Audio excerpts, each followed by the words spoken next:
स्वागत है आपका हमारे YouTube channel study civil with civil में। कैसे हैं आप सब? आशा आप सभी अच्छे होंगे। तो जैसा कि आपको मालूम है कि हमारी इस एनवायरमेंटल इंजीनियरिंग के सीरीज़ में हमने अब तक हमने पढ़ा वाटर डिमांड क्या होता है, फिर हमने पढ़ा कि पॉपुलेशन फोरकास्टिंग कैसे की जाती है। उसके बाद हम अब पढ़ रहे थे कि जो वाटर के क्वालिटी पैरामीटर्स होते हैं वो कैसे फाइंड आउट किया जाता है। तो अब हम वाटर के क्वालिटी पैरामीटर्स में हमने फिजिकल पैरामीटर्स हम पढ़ चुके हैं और अब हम पढ़ रहे हैं केमिकल पैरामीटर्स। तो अब हम आगे बढ़ते हैं।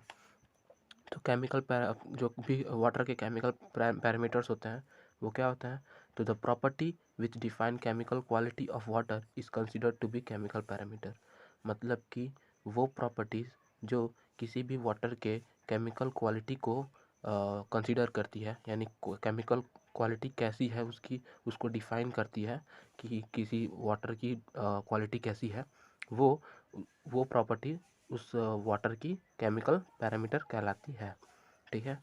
तो किसी भी वाटर की जो केमिकल पैरामीटर्स होते हैं वो फॉलोइंग है, ये होता है। जैसे डिसॉल्व सॉलिड हो गया आपके, कि उसमें कितने डिसॉल्व सॉलिड्स हैं, उसका पीएच वैल्यू कितना है, एल्कलिनिटी कितनी है, उसमें हार्डनेस कितना है, क्लोराइड कंटेंट कितना है, नाइट्रोजन कंटेंट कितना है, अदर मटेरियल्स की कंटेंट कितने हैं, अदर मेटल्स की कितना कंटेंट है।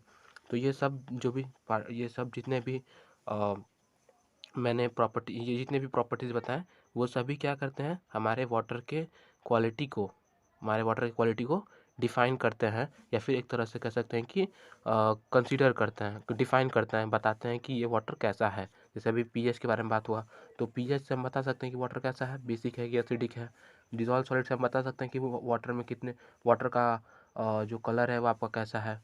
तो ये जो भी प्रॉपर्टीज़ है वो किसी न किसी तरह से जो वाटर के क्वालिटीज़ को डिफ़ाइन करती हैं, शो करती हैं, रिप्रेजेंट करती हैं। तो इन्हें ही केमिकल पैरामीटर्स कहते हैं। अब आगे बढ़ते हैं। तो अब आता है हमारा डिज़ोल्व सॉलिड्स में, कि डिज़ोल्व सॉलिड्स क्या होते हैं। तो डिज़ोल्व सॉलिड्स वो सॉलिड्स होते हैं जो वाटर में क्या हो, डिज़ोल्व हो, सस्पेंडेड ना हो, डिज़ोल्व हो। मैंने आपको प्रीवियस वीडियो में ही बता चुका हूँ कि सस्पेंडेड सॉलिड्स और डिज़ोल्व सॉलिड्स में क्या अंतर होता है। सस्पेंडेड सॉलिड्स, सबसे पहले बात तो ये होता है कि सस्पेंडेड सॉलिड्स का जो ये होता है, साइज़ होता है, वो 100 नैनोमीटर से क्या होता है, बड़ा होता है। ठीक है, 100 नैनोमीटर से बड़ा होता है। जबकि जो डिज़ोल्व सॉलिड्स होते हैं उनका जो साइज़ होता है वो क्या होता है, 1 नैनोमीटर से छोटा होता है। ठीक है, तो आप इन दोनों में ही कभी भी कंफ्यूज ना हो। ठीक है। तो गवर्नमेंट ऑफ इंडिया मैन्यूल वो क्या कहता है, वो कहता है कि किसी भी वाटर में जो डिज़ोल्व सॉलिड्स की एक्सेप्टेबल लिमिट है वो कितनी है, 500 mg/लीटर, या फिर आप इसको ये भी कह सकते हैं कि 500 ppm। और जो कॉज फॉर रिजेक्शन यानी परमिसिबल लिमिट, यानी वो लिमिट जिसके ऊपर हम उस वाटर को ट्रीट भी नहीं करेंगे, उसे हम क्या कहते हैं, परमिसिबल लिमिट कहते हैं। तो परमिसिबल लिमिट कितना है, 2000 mg/लीटर, यानी 2000 ppm। आपने देखा होगा जब भी आप अगर कोई वाटर बॉटल खरीदते हो, बिस्लरी, तो उसमें आप देख सकते हो उस पर लिखा होता है TDS। ये TDS ही बताता है कि उसमें कितने डिज़ोल्व सॉलिड्स हैं, इसमें आप देख सकते हैं। उसके बाद आपका है पीएच ऑफ वाटर। तो किसी भी वाटर का जो पीएच वैल्यू है वो क्या है, कितना है, उसको हम लोग इस फॉर्मूले से फाइंड आउट कर सकते हैं। pH is equal to -log H+ion। हमें मालूम है कि H+ion जो है, सबसे पहली बात तो H+ion जो है एसिडिक, जो भी एसिडिक नेचर के होते हैं उनमें H+ion पाया जाता है। ठीक है, तो H+ion जो होता है वो एसिडिक नेचर को दिखाता है, और किसी भी सॉल्यूशन में कितना H+ion है वो प्रेजेंट करता है कि उसकी पीएच वैल्यू कितनी होगी। तो -log H+ion जो है पीएच वैल्यू होता है। यहाँ पे H+ion जो है मोल्स पर लीटर में। जो हमारा GOI मैनुअल है, जो गवर्नमेंट ऑफ इंडिया का मैनुअल है, उसके अकॉर्डिंग जो ड्रिंकिंग वाटर है, कौन सा water, drinking water. Civil engineering में दो तरह का वाटर आता है, पहला आता है ड्रिंकिंग वाटर और एक आता है जो हम कंस्ट्रक्शन के लिए यूज़ करते हैं। तो ड्रिंकिंग वाटर का जो वैल्यू है वो कितना होना चाहिए, 6.5 to 8.5, यानी हम 6.5 से 8.5 तक का वैल्यू प्रिफर कर सकते हैं वाटर पीने के लिए। ठीक है, लेकिन वहीं पे जो अगर हम कंस्ट्रक्शन की बात करें तो कंस्ट्रक्शन का जो वाटर यूज़ करते हैं हम लोग, उसका पीएच जो है वो कभी भी should not be less than 6 होना चाहिए, कभी भी 6 से कम नहीं होना चाहिए। 6 से ज़्यादा होगा चलेगा, लेकिन 6 से अधिक नहीं होना चाहिए, ठीक है। ऐसा बताया गया है कब, कहाँ पे, IS 456 2000 में बताया गया है, ठीक है। और अब हम देखो वाटर के जो दोस्तों वाटर के जो पीएच होते हैं उसको हम लोग मेज़र कैसे कर सकते हैं। वैसे तो पीएच मेजरमेंट करने के लिए बहुत सारे मेथड्स हैं, लेकिन यहाँ पे हम यूज़ करेंगे इंडिकेटर मेथड, यानी इंडिकेटर्स का यूज़ करके हम क्या करेंगे, उसके पीएच को फाइंड आउट करेंगे।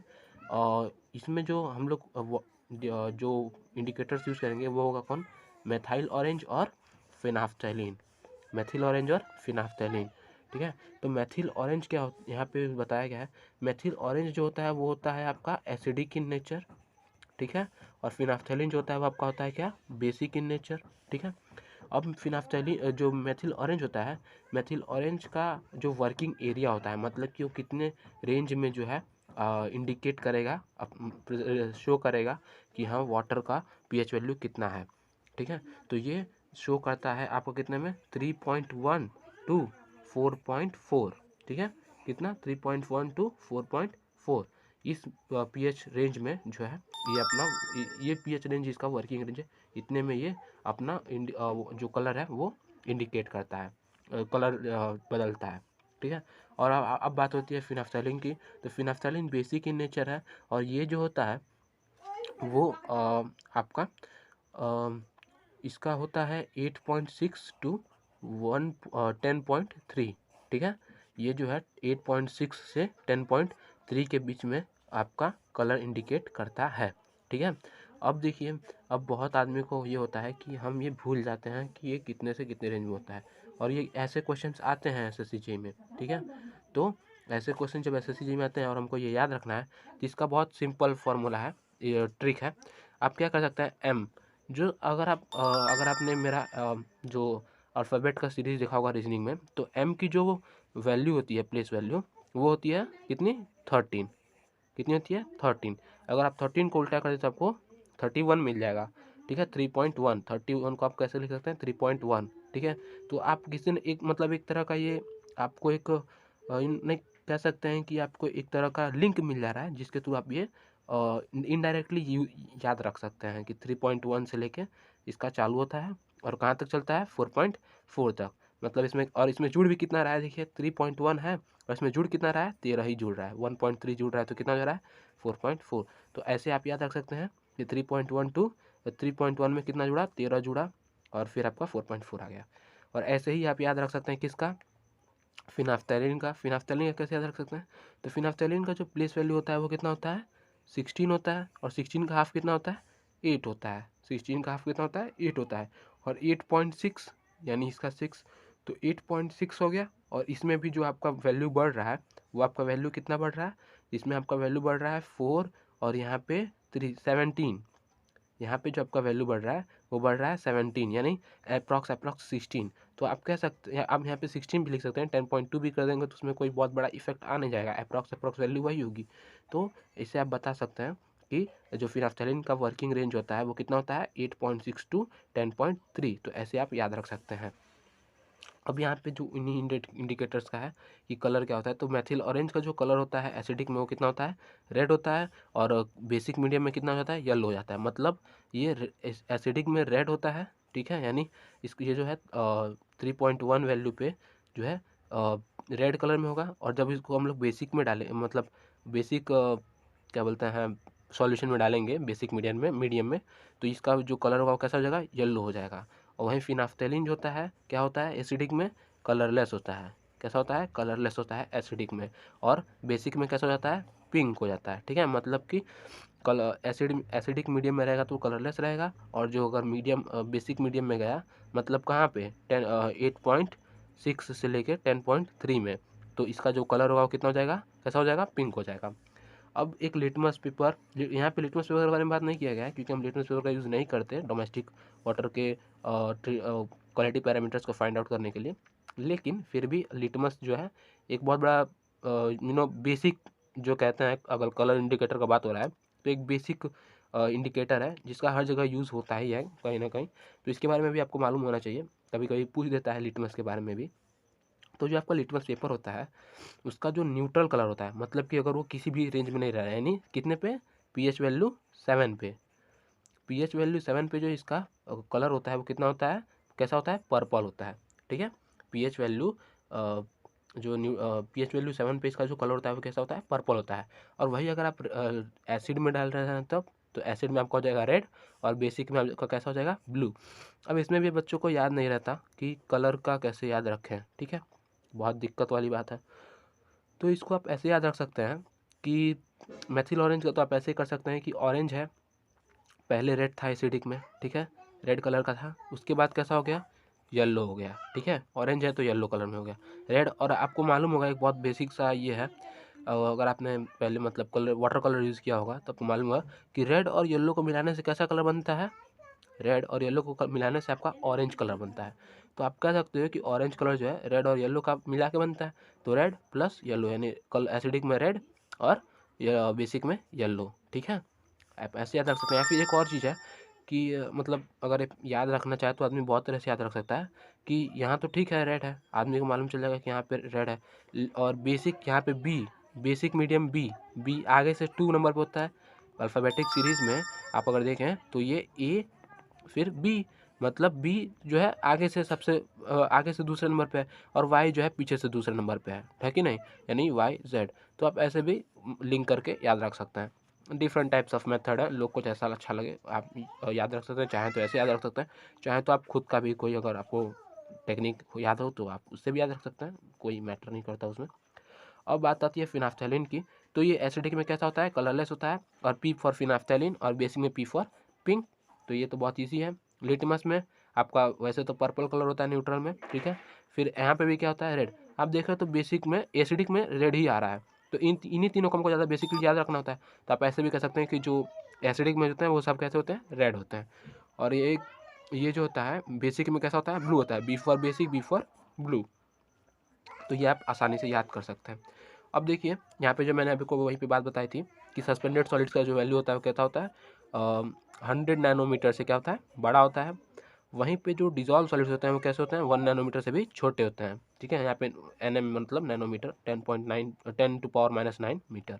और वहीं कोलाइडल पार्टिकल्स जो होते हैं वो कैसे होते हैं, 1 नैनोमीटर से लेके, ये तो बात हो गई कि 100 नैनोमीटर से ऊपर और 1 नैनोमीटर से नीचे, तो इनके बीच में भी तो एक रेंज लाई करती है, 1 नैनोमीटर से लेकर 100 नैनोमीटर तक। तो वो रेंज जो आती है वो किस में आती है, कोलाइडल सॉलिड्स में आती है। ठीक है, solids between suspended and dissolve solids. ठीक है, और सेटलिएबल सॉलिड्स होते हैं। सेटलिएबल सॉलिड्स मतलब वो सॉलिड्स अगर हम किसी मतलब अगर वाटर में सेटलिएबल सॉलिड्स अवेलेबल है, तो उनको उस वाटर को अगर हम स्टैटिक कंडीशन में रखें कुछ समय के लिए, तो वो क्या करते हैं, सेटल हो जाते हैं, जैसे मिट्टी के पार्टिकल्स होते हैं, धूल मिट्टी के कण, वो चीज़। अब बात करते हैं हम पीएच वैल्यू में क्वेश्चन की बात करें तो कभी कभी पूछ देता है एसएससीजे में, या फिर अगर आप एसएससीजे में पूछ सकता है प्री में, क्योंकि अब तो कंपटीशन बहुत बढ़ते जा रहा है, तो प्री का भी लेवल जो है टफ होते जा रहा है। वैसे ये क्वेश्चन गेट में आता है, लेकिन अब हमें प्री में भी, ऐसा नहीं है कि मतलब प्री में नहीं आ सकता, उसमें भी आता है। और अब पूछे जा रहे हैं ऐसे क्वेश्चंस जो गेट और ईएससी में पूछे जाते थे, वो अब प्री में भी आने लगे हैं और आते ही हैं, वन लीनियर क्वेश्चन आते ही हैं। तो बहुत बड़ा क्वेश्चन नहीं है, छोटा सा क्वेश्चन है, आप इसको देख लें। क्वेश्चन क्या है कि 100 ml of water with pH 5, 100 ml of water with pH 5 is added to 100 ml of water with pH 6, what is the pH mix. ऐसा क्वेश्चन, ये ऐसा क्वेश्चन बहुत कॉमन सा क्वेश्चन लग रहा है, कोई भी कहेगा कि अरे आप ऐसे 7, मतलब जो भी बच्चे होते हैं मतलब अप्रॉक्सीमेटली उनका क्या होता है अप्रोच, 7 + 5/2 = 6 हो जाएगा, और वो क्या करेंगे 6 लगा के चले आएंगे, और यहीं पे वो क्या कर देते हैं, गलती कर देते हैं। यहाँ पे उन्होंने सोचा कि एवरेज ले लेते हैं, ठीक है, लेकिन एवरेज होता नहीं है ऐसे, क्योंकि ऐसा ही एवरेज नहीं लेना होता है। ठीक है, और ऐसा ही क्वेश्चन एक आता है हम लोग का एग्रीगेट से रिलेटेड, जो कि मैं आपको बताऊंगा जब मैं हम लोग कंक्रीट टेक्नोलॉजी पढ़ेंगे या फिर बीएमसी पढ़ेंगे, जब उन सब सब्जेक्ट का क्लास चलेगा तब।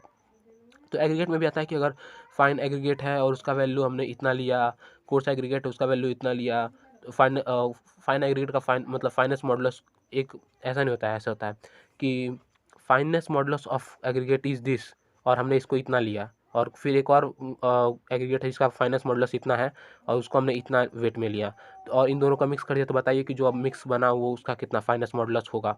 तो ऐसे क्वेश्चन आते हैं, वैसा ही क्वेश्चन ये भी है, तो यहाँ पे हम देखेंगे कैसे होगा। तो मान लिया कि सॉल्यूशन ए है जिसका पीएच वैल्यू कितना है 5 है, और एक और सॉल्यूशन बी है जिसका पीएच वैल्यू कितना है 7 है, ठीक है। तो हम क्या करेंगे, वही फॉर्मूला पीएच बराबर क्या होता है माइनस लॉग एच प्लस होता है। तो इसी फॉर्मूला पे हम क्या करेंगे, पीएच की वैल्यू रख देंगे, ठीक है। तो पीएच बराबर 5 बराबर minus log H plus ion, ठीक है।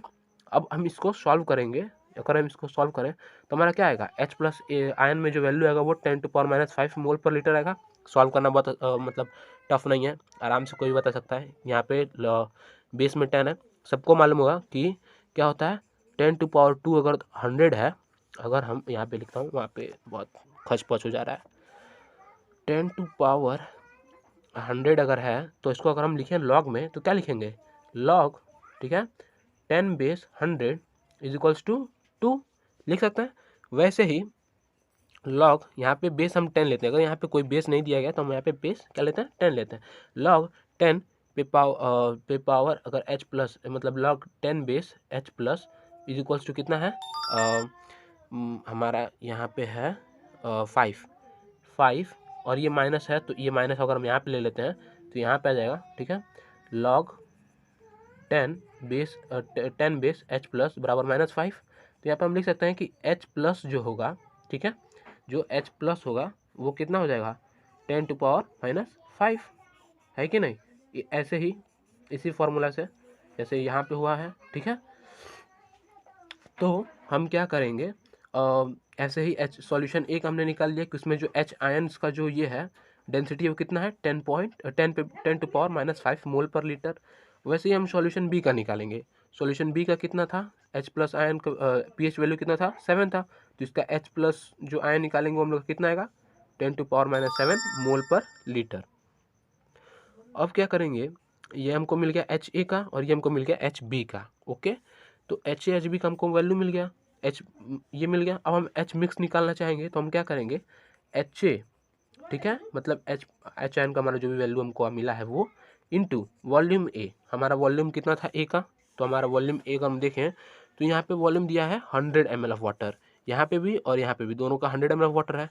संयोग से यहाँ पे 100 अगर आपको अलग दे सकता है, यहाँ पे 100 यहाँ पे 50 कर सकता था, यहाँ पे 50 यहाँ पे 100, या फिर मतलब अलग अलग कर सकता था, उसमें कोई ये नहीं है।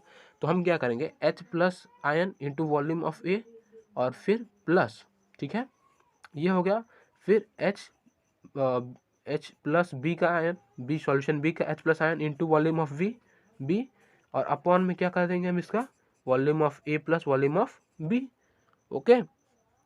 अब इसको अगर इस पे हम रख के इस वैल्यू को सॉल्व करें, अगर हम इस वैल्यू को सॉल्व करें 10⁻⁵ इंटू 100 प्लस 10⁻⁷, यानी 10⁻⁵ एच प्लस का वैल्यू वी आपका 100 है, प्लस 10⁻⁷ इंटू 100 अपॉन ये 100 प्लस 100, तो मैंने इसको 2 इंटू 100 लिख दिया सीधा। और अगर आप इसको सॉल्व करेंगे तो आपका वैल्यू कितना आएगा, इतना आएगा 10⁻⁵ अपॉन 2 1 प्लस 10⁻⁻2, ठीक है। तो अगर आप इसको यहाँ पे 10⁻⁻2 को जो है, ठीक है, आप चाहें तो ऐसे लिख सकते हैं 0.01, ओके। तो अब मैंने इसको ऐसे लिख लिया है सॉल्व करने के लिए ताकि आसानी रहे, ठीक है। उसके बाद मैंने क्या किया कि अगर आप चाहें तो फिर इसको जो है प्लस कर लें और 1.01/2 हो जाएगा, ठीक है, क्योंकि ये यहाँ पे है। तो आप ऐसे सॉल्व कर सकते हैं, क्या होगा देखिए 10⁻⁵/2 है, ठीक है, 1 प्लस 0.01 है, आप इसको जोड़ देंगे तो 1.01 बन जाएगा, और इंटू में यह है ये, तो ये 2 से आप इसको डिवाइड कर देंगे तो आपका जो वैल्यू आएगा वो कितना जाएगा 10⁻⁻5 इंटू 0.5005, ओके। ये ऐसे है, आपको मैं ऐसे एक्सप्लेन कर रहा हूँ इसलिए इसमें टाइम लग रहा है ज़्यादा, नहीं तो ये क्वेश्चन बहुत ज़्यादा टाइम वाला नहीं है, ठीक है। तो आपका क्या हो जाएगा, ये वैल्यू आ जाएगा। अब इस वैल्यू, ये हमने क्या निकाला है, एच प्लस मिक्स निकाला है, क्या निकाला है, एच प्लस मिक्स, ठीक है। मतलब ये एच आयन का जो है अभी बता रहा है कि ये कितने moles per litre H plus ion available है हमारे जो सॉल्यूशन है एच मिक्स वाले सॉल्यूशन उसमें, ठीक है। तो एच मिक्स वाला जो सॉल्यूशन है उसमें एच प्लस एन का जो डेंसिटी है वो कितना है 5.005 इंटू 10⁻⁶। यहाँ पे मैंने इसको यहाँ पे कर लिया है और एक माइनस बढ़ा लिया, ठीक है। तो पीएच ऑफ अगर मिक्स हम लोग निकालें तो हम लोग उसी फॉर्मूला से माइनस लॉग एच प्लस पे रख देंगे। पीएच का वैल्यू हमारा कितना है, हम पीएच का वैल्यू हम निकाल सकते हैं, माइनस लॉग एच प्लस का वैल्यू हमने निकाल लिया है कितना 5.005 इंटू 10⁻⁶। यहाँ पे हम वैल्यू रख देंगे, ठीक है। और उसके बाद हम लोग सॉल्व करेंगे इसको, क्योंकि ये देखिए अब ये जो क्वेश्चन है, या तो इसमें आप एक चीज़ ये कर सकते हैं कि जो मतलब कहना ये चाहता हूँ कि या तो आपका जो आंसर रहेगा वो ऐसे दिया रहेगा माइनस लॉग पी 5.005 इंटू 10⁻⁶। अगर ऐसा करना है तो आपको कैलकुलेटर लगेगा ही, क्यों, क्योंकि यहाँ पे लॉग है और लॉग की वैल्यू तो हम याद करके रखेंगे नहीं, अब इतना तो है नहीं। अब हर जगह लॉग का वैल्यू थोड़ा याद करके चलेंगे हम लोग। तो या तो इस फॉर्म में दिया होगा, अगर इस फॉर्म में दिया है तो फिर आपको थोड़ा दिक्कत हो सकता है, लेकिन अगर आप चाहें, अगर आपको कैलकुलेटर अलाउ हो एग्जाम में, लेकिन एसएससी में प्री में तो कैलकुलेटर अलाउ नहीं होता है, तो आपको इसी फॉर्म में आंसर मिल जाएगा, ठीक है। या फिर हो सकता है एच प्लस मिक्स ही पूछ दे आपको कभी कभी, तो पीएच की वैल्यू अगर आप चाहें कैलकुलेटर से निकालना चाहें तो आपका इतना आ जाएगा 5.30, ठीक है। तो हम आगे बढ़ते हैं। अब हम आगे बढ़ेंगे तो हमारी बात आती है किसकी, एल्कलिनिटी की, ठीक है। तो एल्कलिनिटी जो है एक बहुत बड़ा आप कह सकते हैं जो भी केमिकल पैरामीटर है, केमिकल पैरामीटर का एक बहुत बड़ा जो है पार्ट है, ठीक है। बहुत बड़ा टॉपिक है एल्कलिनिटी। तो इसके लिए मैं एक अलग सेपरेट वीडियो बनाऊंगा, अगला पार्ट, ठीक है। तो एल्कलिनिटी के लिए एक अलग पार्ट आएगा, ठीक है। और हार्डनेस के लिए अलग आएगा, क्यों, क्योंकि ये दोनों बहुत कंफ्यूजिंग होते हैं बच्चों के लिए और बहुत अलग अलग मतलब होते सेम है, मतलब बहुत ज़्यादा अंतर नहीं होता है, और दोनों का अपना अपना इंपॉर्टेंस है, ठीक है। एल्कलिनिटी समझ जाएंगे तो हार्डनेस समझने में ज़्यादा टाइम नहीं लगेगा, दोनों ही समझ जाएंगे। लेकिन ये दोनों जो है बहुत बड़े बड़े टॉपिक है, तो बहुत ज़्यादा टाइम टेकिंग लग जाएगा, इसीलिए मैं आपको अलग सेपरेट सेपरेट वीडियो में बताऊँगा, ठीक है। तो ये था, हमने आज क्या क्या जाना, हमने डिजॉल्व सॉल्ट्स के बारे में जाना, पीएच ऑफ वाटर के बारे में जान लिया, उससे रिलेटेड जो भी आपके क्वेश्चंस आते हैं वो हमने जाना, ठीक है। और अगले वीडियो में हम जानेंगे कि हमारा जो है एल्कलिनिटी वो कैसे होता है, ठीक है। Thank you. अगर आपको हमारा वीडियो अच्छा लगा हो तो आप हमारे वीडियो को लाइक करें और सब्सक्राइब करें, ठीक है। और अगर आप चाहते हैं कि ऐसे ही वीडियोज़, अच्छे नॉलेजेबल वीडियोज़ बनते रहें और आप हमारे इस तो आप हमारे इस जर्नी के साथ जुड़ सकते हैं, ठीक है। और आप चाहें तो ये जो वीडियो है अगर आपको अच्छा लगा तो आप अपने दोस्तों के साथ शेयर कर सकते हैं और सब्सक्राइब कर सकते हैं। Thank you.